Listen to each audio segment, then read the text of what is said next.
As an aftermarket automotive supplier, you know that social media can generate genuine revenue and demand for your brand.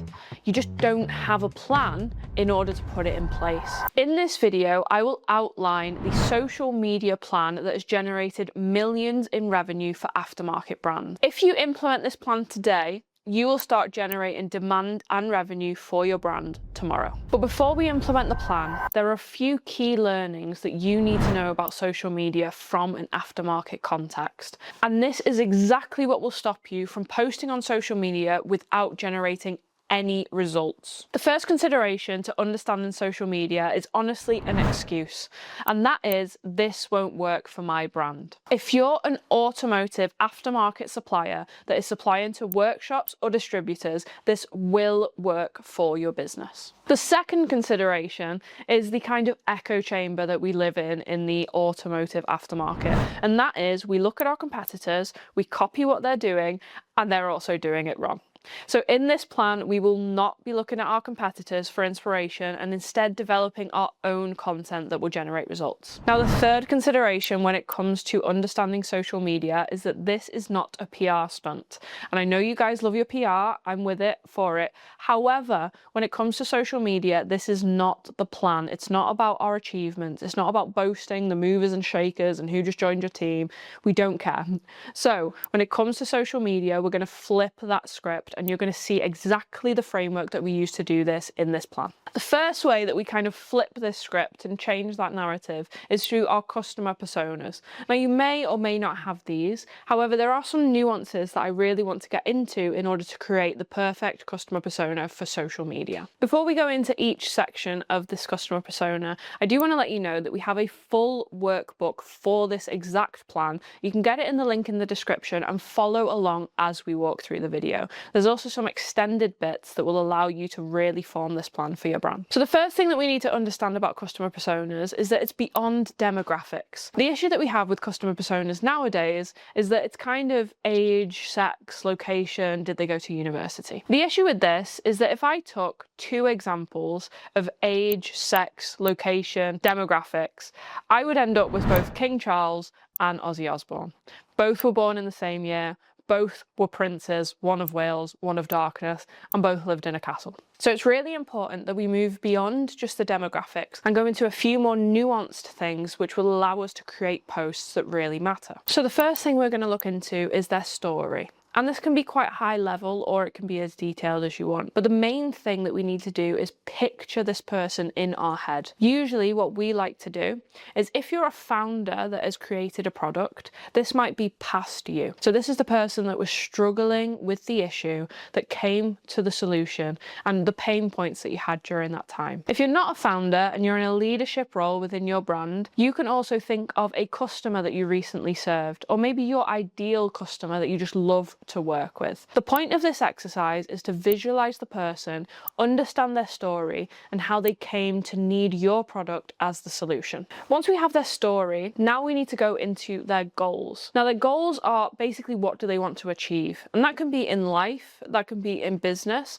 and obviously the goals when it comes to your product or service. Once we have their goals all listed out, we then need to look at their pain point. And the way that I like to think about pain points is, once we have the goals, we should cross-reference what is stopping them from getting to those goals. So you can think of them as obstacles, mountains, challenges, whatever you like to kind of visualize in order to get from pain point to goal. The main thing that we want to bring out here when it comes to their goals and their pain points is that middle ground where your service is the solution to get them there. Finally, we have their hesitations. So this is really important, and I don't find a lot of businesses actually using this, but why would they not want to work with you? Just be very candid as to what the issues might be. Is it bad reviews? Is it previous experiences that weren't too nice?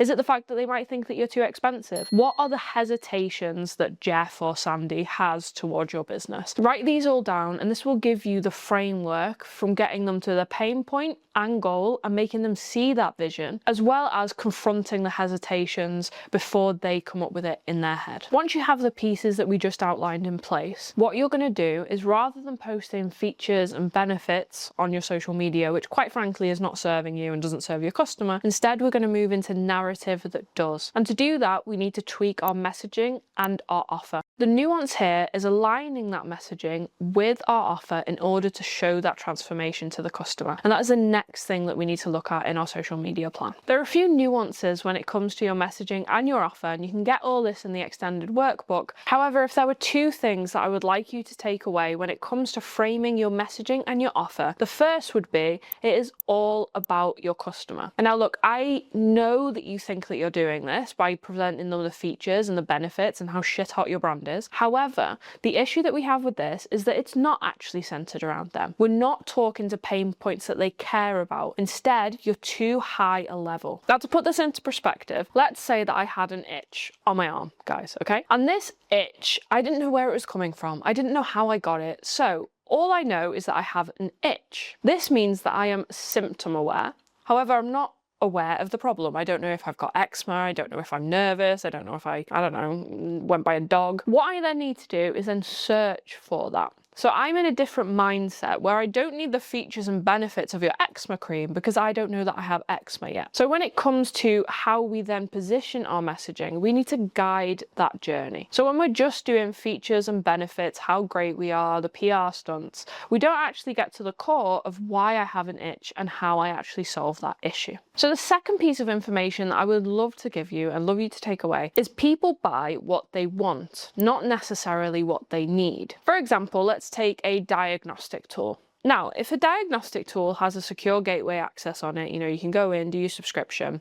However, what the person actually wants is a really sexy, expensive, high status diagnostic tool that so happens to solve their security gateway issue. So what they actually want is to look cool. What they need is to repair more vehicles. So when it comes to how we actually get these messagings across, these are the two scenarios that we need to think about when we're talking about our messaging and positioning our offer. Hopefully now you can see that developing your message beyond feature and benefits is more valuable for the customer. But the reason for this is that it follows a journey, whether they know about your brand and your diagnostic tool or whether they just have the itch. But the first thing that we need to understand when we pull these pieces together is the journey itself. Now let's take a look at what this journey is. Now, I've moved away from the traditional AIDA funnel, which is awareness, interest, desire, action, to Eugene Schwartz's awareness. So like I said, you can be symptom aware with your itch all the way down to solution or most aware. So if we go through these step by step, the first part of the journey that you're going to get is unaware. This is where somebody's completely unaware that you exist. They're completely unaware of their problem. So what you need to do is make them more aware. But you can't just make them aware of your solution if they don't know what the in-between of their problem is. So what we need to do then is move them to symptom aware. And that is where we're kind of agitating this symptom of, have you experienced this? Or I've experienced this. Is this something that you've come across? From there, we kind of move it into problem aware, which is, you're probably going through this right now, or is this something that you've currently been experiencing? As we get more and more down the funnel, we're kind of diagnosing what their issue is and telling that through a compelling story based on our messaging. Once they understand that they have a problem, you then need to make them aware of the solution. So if we looked at this from our diagnostic tool example, they may be problem aware, then solution aware, so they know that they have a security gateway access issue. However, which product are they going to go with? And that's where you come in order to kind of close off the funnel. From there, once they know that the product is available, they then move into most aware. And this is typically your clients, these are the people that you're emailing, and these are the people that care about the features and benefits. And the issue that we have with social media content is that you're actually advertising to the bottom of the funnel consistently. These are people that already know about you, they already know about your product, and they're interested in the specifications. So what we need to do is widen up our narrative, widen up our customer journey to serve those unaware, symptom aware, problem aware and then bring them into the most aware. So aligning your messaging and your offer with this journey is where we have seen the biggest results for social media posts. But the journey that we've outlined and the messaging attached has to live somewhere. And the biggest question that we get here at Madre is, where should I post? Am I going to dance on TikTok, or am I going to write thought leadership posts on LinkedIn? And honestly, it depends on your brand, but the kind of framework that we use in order to determine where to post is, first off, you have your format. So you have video, audio, written, and image and graphics. So whether or not you're comfortable doing kind of a video like this, or maybe you like more of the written word and more audio, where possible, you should always go for video since it is the highest leverage. However, we understand that some people might not be comfortable, and then written word and audio might come into play there. As for the platforms, what we've actually seen with our customers is that if they're serving workshops, Facebook is a big platform right now. It's got groups, communities, it's got people really engaged, and mechanics absolutely love being on the platform. When we do post for our clients, not only is the content full funnel, but it's also heavily engaged. We're talking about 600 comments on a single post. Now that is really big demand and revenue for your business. And what's actually cool about Facebook is that it will tell you when your content is good, and it will improve your reach. And that's something we found very, very valuable for our clients, is the better the content, the more reach that we get, the more engagement that we get from our community, the more sales that we make. Another really good platform is YouTube. Now, YouTube provides long form content as well as short form. So that's basically a long video or a short video. But it also, with inside the long form video, gives us two ways that we can get people and get our customers to watch the video.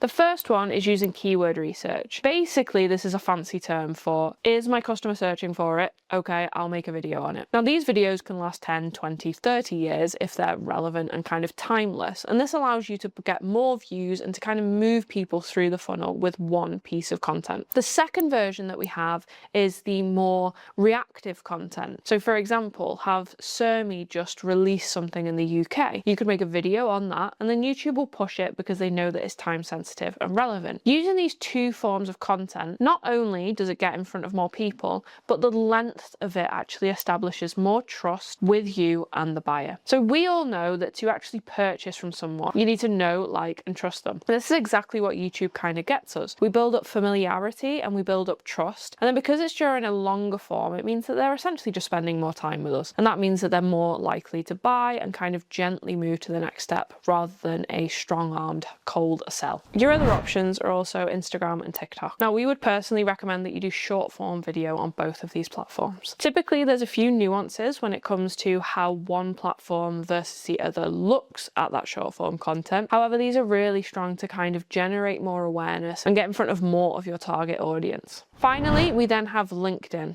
Now, LinkedIn is more of your thought leadership content. So although all of these platforms will work for both workshops and distributors is where LinkedIn is going to be particularly strong. It does work for workshops, however, we do find more engagement on Facebook. So when it comes to LinkedIn, you have both your company page as well as your personal page. And what we have found is that the personal page is what really drives more engagement and more impressions. So you want to think of LinkedIn as more of a personal brand, and you are an extension of your brand's values rather than the brand specific content. Now means that you can use those platforms to push the messaging that we developed earlier. So let's give you a concrete example of how this would work. So let's say that you want to create a full month's worth of social media content. The first thing that we need to do is look at our customer persona. Just review them, skim it. In the same way that when you read a book, you come up with two different conclusions if you've read it multiple times, this is what's going to happen with your customer persona. You're going to look at their pain points and have slightly different ideas to the story that you can create. Now, we have created a full video on how to do an exact social media post. The main thing that I want you to know is that we're going to storytell. The reason that we're going to storytell is we want to visualize and memorize the story that we're about to present them. For example, if I am currently trying to wind back the brake calipers on a Nissan, for example, which is a problem that we have seen, you will go in with your aftermarket tool and you'll hit a security gateway. Now, something that you could have done on the Ford Fiesta that came in before, you now suddenly can't do on this vehicle. So we're going to write that story of how that came about and what the solution to that problem is. From there, at the bottom, we're going to have what we called the desired action. And this is the next step that you're going to show the customer when it comes to this certain post. Now, the way that I describe a desired action is essentially what is the clear next step in order to get from one point of the journey to the next. And that is exactly what our job is with social media. The issue that you have right now is that you're creating posts that don't give a clear next step. And when we don't promote that next step, the customer simply won't do it. We have to remember that when we are on the feed, the things that they are thinking about is, oh, Nana's just posted that she's had a broccoli. Oh, these are Janice's kids. How cute. And then they're going to come across our post. So this next step is basically what we would call a lead magnet. And that's just a fancy term for saying, I'm going to give you something of value and you're going to give me your email address, or you're going to give me £1. So what this essentially means is that we want to take them from social media to that next step, which is typically either something that is longer format, like a YouTube video, or a place that we own, like our email. The reason that we want to do this is we either want them to spend more time with us, or we want to guarantee that they will get our next post. On social media, you cannot guarantee that they will see the post that might have been created for them, but you can when it comes to email. So we're going to create the social post, move them to that logical next step. And in this next step, what we need to do is overcome the objection and show them that journey from pain point to goal. That is the only messaging that we need to put here. From there, we're going to essentially fix that itch, and then we're going to uncover the next problem that they might have. So that is exactly how we move them down the journey. Now, I'll put some examples inside the workbook, but what you need to think about is, how do I move them from this point to this point by overcoming any objections that they may have, and then visualizing the outcome of taking this next step. Hopefully you can see now that there's a lot more to social media than just simply putting out a post or calling it brand awareness, which is honestly just a cop-out for bad social media. Social media content creation is taking them from one part of the journey to the other where they physically give you money. It is a channel that generates more revenue than most of the marketing mix that you are currently using. But the next thing that we usually get, and the next question that people usually ask, is how do I measure it then against my genuine